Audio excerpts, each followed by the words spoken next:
Всем привет! И снова я, Саня64. Приветствую вас. Сегодня много вопросов мне задавали по поводу стука в дверь. Объясняю. Вот это вот у нас втулка внутри вот этой вот подзамочной. Она большинство стирается, эта втулочка. Вот. Ее в данный момент можно, конечно, поменять, если есть средства денежные. Ну и т.д. и т.п. Либо сам замок. Замок у нас, ну как вот эта вот сама личинка, она большинство и разбивает втулку при каждом закрывании дверки. Вот. Причина сама то, что сейчас вот у меня здесь уже сделано.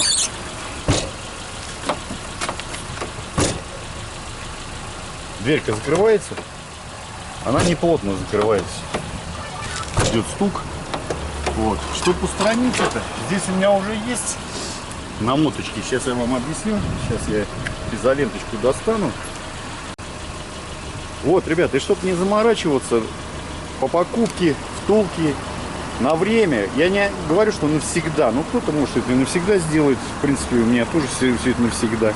Лишние растраты денег, не у каждого человека есть много денег. Берем просто инвентарную электроизоленту. И в аккурат наматываем.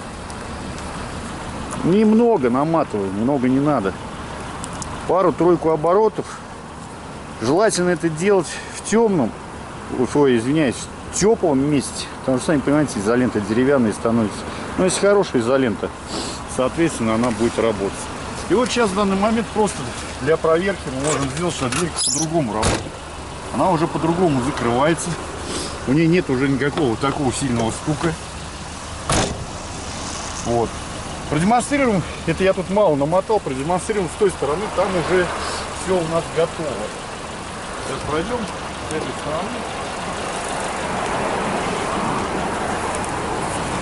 Открываем. Вот она, дверь. Уже все готово. Уже она, сам замок подработался в данный момент. И плотненько она закрывает. Сами слышите, что никакого стука. Ну, практически как в иномарке. Также и сзади. Со всех сторон сделано. У меня только не сделано. Вот. Здесь вот так вот сделано. Но она уже встала в свою точку. Сам замок.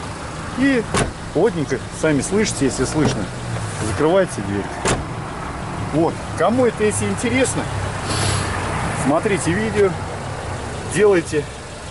Все будет хорошо. Я так думаю. Ну, в данный момент, я думаю, все. В следующем видео, если что-то вам интересно, вы пишите. Если я знаю это, я вам подскажу, что можно сделать с автомобилем в небольших затратах денег. Подписывайтесь на канал. Ставьте лайки. Всем пока.